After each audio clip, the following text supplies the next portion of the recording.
O traço mais saliente e característico da classe intelectual no Brasil de hoje, quero dizer dos últimos 30 anos, é o seu espírito de solidariedade grupal mafiosa, muito mais coeso, ciumento e impenetrável que o das corporações similares em outros países. Vários fatores produzem esse fenômeno. Um deles é a fusão indissolúvel do ofício intelectual com a militância partidária, esquerdista, é claro. Algo disso existe um pouco por toda parte, mas não em dosagem brasileira. Neste país, a ascensão de um professor na escala acadêmica depende em quase nada das suas realizações intelectuais, em geral nulas ou desprezíveis, e em quase tudo da posição que ocupe na hierarquia partidária, ou pelo menos nas afeições da liderança esquerdista. Carreiras como as dos senhores Emir Sader, Quartim de Moraes, Fernando Haddad, Luiz Felipe de Alencastro e tantos outros seriam inexplicáveis sem isso. O dever de fidelidade partidária transmite-se pela convivência estreita à comunidade acadêmica, infundindo-lhe aquele sentimento de unanimismo e de autoproteção corporativa que, ao chamado da liderança, mobiliza num instante, um por todos, todos por um, com homogeneidade quase militar. Uma segunda causa é a intimidade promíscua, também muito maior do que em outros países, de mídia e universidade, esta ditando as normas do aceitável e do inaceitável, aquela seguindo-as fielmente e, em troca, influindo na ascensão e na queda das estrelas acadêmicas, produzindo do nada prestígios intelectuais tão formidáveis quanto incompreensíveis e condenando ao ostracismo quem caia no desagrado do mandarinato provinciano. Mas, sem dúvida, o fator mais decisivo que aproxima e gruda esses sujeitos uns nos outros, como uma colônia de ostras, é a secreta consciência de sua própria inépcia, que rói cada um por dentro e o impele a buscar na aprovação do grupo um talismã contra os riscos da aventura intelectual solitária. Sim, o que o típico intelectual brasileiro de hoje mais teme, o que ele evita como a peste, é embrenhar-se sozinho na busca da verdade, desbravando territórios desconhecidos, sem que a bênção maternal da comunidade o venha tranquilizar, assegurando-lhe que não está louco nem raiando perigosamente alguma heresia. Curiosamente, esse apego uterino esse gregarismo pastoso de mentes atrofiadas é vendido ao público e aos próprios membros do grupo como se fosse a mesma coisa que a colaboração acadêmica, sem que aparentemente ninguém perceba a distância imensa que separa essas duas coisas, tão distintas entre si quanto um rosto humano e uma caricatura infernal. É verdade que nenhum progresso do conhecimento se alcança sem o diálogo, sem que as intuições pessoais, mesmo fundadas em investigações profundas, se exponham ao exame da comunidade erudita, conhecedora do status questiones. Mas não pode haver esse tipo de diálogo senão entre inteligências personalizadas, cada qual possuidora de um universo mental próprio, conquistado na audácia da busca solitária, sem o suporte consolador das crenças coletivas. Isso simplesmente não existe ou não existe mais no meio intelectual brasileiro.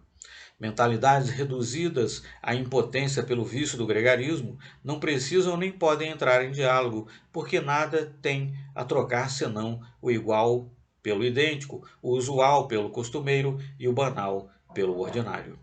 O que fazem não é diálogo, é monólogo coletivo.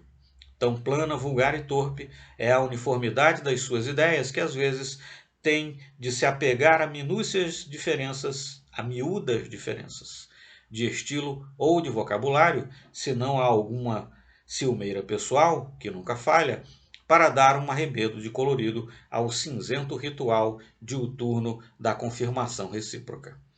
Chamar esse ambiente de medíocre seria louvá-lo imerecidamente. Mediocridade é apenas um padrão estatístico distribuído anonimamente na multidão. Quando os medíocres se agregam e se condensam numa corporação organizada, o peso comum se adensa e o conjunto acaba descendo muito abaixo da média. O brasileiro comum é muito mais inteligente do que os 60 conselheiros acadêmicos do senhor presidente da República, autodenominados coletivamente os intelectuais, para dar a entender que são os únicos que existem. O homem comum sabe que o problema mais grave do Brasil é a criminalidade. Os intelectuais não sabem. O primeiro aproveita para falar do assunto em cada oportunidade que as pesquisas lhe dão. Os segundos reúnem-se com o senhor presidente para passar metodicamente em revista os males nacionais e nenhum único dentre eles se lembra de mencionar, mesmo por alto, que 50 mil brasileiros morrem assassinados por ano. Parece que, como meio de glorificação do governo pelos intelectuais da corte, o crime não compensa. Um lado especialmente deplorável do fenômeno é que, como a busca da segurança psíquica é às vezes mais forte do que os dois motivos políticos acima citados, o esprit de corps da submediocridade acadêmica se estende por automatismo até aos membros não esquerdistas ou não muito esquerdistas da comunidade.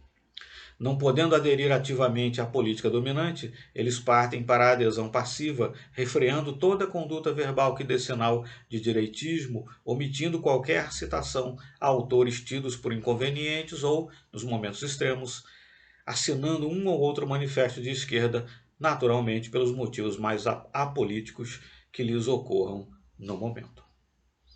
O mais irônico de tudo é que a própria miséria mental do grupo lhe dá uma certa autoconfiança ad hoc, na medida em que, eliminada toda investigação pessoal da verdade, o que resta no ar é um feixe de certezas coletivas reconfortantemente indiscutíveis. Com base nessa confiança, cada um dos integrantes do grupo está apto a posar de autoridade científica perante seus alunos, aos quais impõem opiniões com tanto mais facilidade quanto mais convencido esteja de personificar, como membro da comunidade iluminada, a verdade, o bem, o justo e o belo, isto é, precisamente aquelas coisas que, segundo as crenças marxistas e desconstrucionistas ali vigentes, não existem de maneira alguma e foram apenas inventadas pela burguesia para ludibriar os pobres. O que não é de estranhar é que, sendo toda a sua segurança psicológica baseada num amálgama das mentiras existentes de seus membros, uma comunidade tão coesa, tão ciosa da sua própria importância imaginária, viva assombrada pelo temor da decomposição e se torne tanto mais medrosa quanto mais escorada num sistema rígido de autodefesas neuróticas, acreditando enxergar perigos apocalípticos ao menor sinal de que alguém lhe fez alguma censura fora dos padrões admissíveis da autocrítica controlada, corporativa e comunista. Por várias vezes tive a oportunidade de ser pessoalmente o fator aterrorizante que sacudiu até aos alicerces a autoconfiança da trupe, ocasiões nas quais tive o desgosto de ver centenas ou milhares de veneráveis anciãos e graves senhores de meia-idade correndo como crianças assustadas para defender a comunidade ameaçada pelo total de um atacante. Houve época em que eu ria desse espetáculo. Hoje sei que não é coisa para rir. A farsa acadêmica brasileira não expressa só a pobreza intelectual assustadora da elite ensinante, que por si basta para explicar o desastre da educação nacional. Ela põe à mostra também uma miséria humana sem fim, já que ninguém opta pelo fingimento pomposo, senão para esconder o desprezo que, no fundo, sente por si mesmo. E no Brasil acadêmico, essa opção é o único tipo de vida intelectual que resta.